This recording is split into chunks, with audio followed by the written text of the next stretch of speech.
এই রেজিস্টরটি বিকল্প কোনো পদ্ধতি আছে কিনা সেটা দেখবো। রেজিস্টর ধরেন সার্কিটে সব ঠিক থাকবে, শুধু যেহেতু হাই লো মিডিয়ামে কাজ করতেছে না, সেই ক্ষেত্রে আমরা চেষ্টা করব এই যে দেখুন সুইচ, এখানে যে সুইচটি আছে এই সুইচের আউটপুট থেকে কানেকশন দিয়ে কি হাই লো মিডিয়াম করা যায় কিনা সেটা আমরা করব।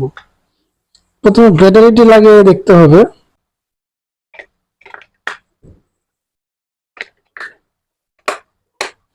ব্যাটারি লাগিয়ে দেখলাম, লাগিয়ে দেওয়া হলো। তারপর এখানে সুইচ দেব। এই সুইচটি হচ্ছে ফ্যানের। তাহলে এই ফ্যানের যে সুইচটি আছে, ফ্যানের যে আপনার তার দুটো আছে, এই তার দুটো নিয়ে আমরা কি করব, এখানে শর্ট করে দেব। যে সুইচের আউটপুট থেকে নেব আমরা, আর এই সুইচের শুধু একটা সুইচ ব্যবহার, হাই লো মিডিয়াম ব্যবহার করব না, ডাইরেক্ট আর কি চলবে সুইচের মাধ্যমে, ডাইরেক্ট আর কি ফ্যানটি চলবে সুইচের মাধ্যমে, হাই লো মিডিয়াম কোনো কিছুই থাকবে না। তো স্পিডটা বাড়ে কিনা সেটা দেখবো। এখানে তার দেখে আমরা করতে পারি। এখানে লেখা আছে ফ্যান পজিটিভ, ফ্যান নেগেটিভ।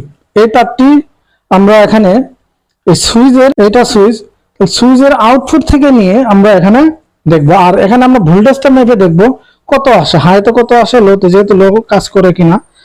তো ভোল্টেজটা আমরা মেপে দেখি কত আসে। 3 ভোল্ট, লোতে আছে 3 ভোল্ট। মিডিয়াম তো কত আসে দেখি, মিডিয়ামেও 3 ভোল্ট। হাইতে কত আসে এটা দেখবো।